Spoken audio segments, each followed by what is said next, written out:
હાલો તો મિત્રો, સ્વાગત છે મારી આ ચીકુ માલધારી ચેનલમાં. અને આવો તમને હું કંઈક બતાવું. ચલો, આ છે અમારી મકાઈ.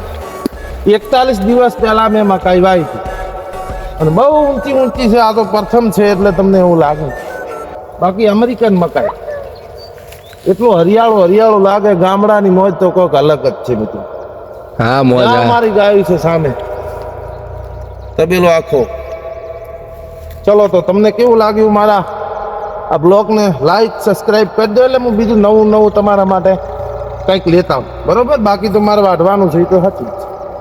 વાઢ્યા વગર નહીં ચાલે, કારણ કે આમાં કશું મળે ના મળે. પેલું શું છે, હાજે દૂધ મળે ગાયને નાખવું. દૂધ ખાઈ ના દો, દૂધ ખાઈ કરીને બોળી જુઓ. તમારે બનાવી તો કહેજો મને.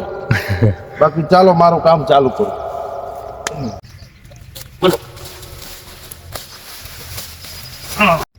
મિત્રો, લાઈક ને ફોલો કરવાનું ભૂલતા નહીં, તો હું નવું તમારા માટે કોકનું કોક લાવશું.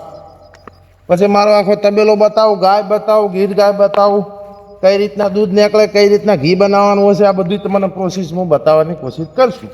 ઓકે. બ્લોગમાં આખો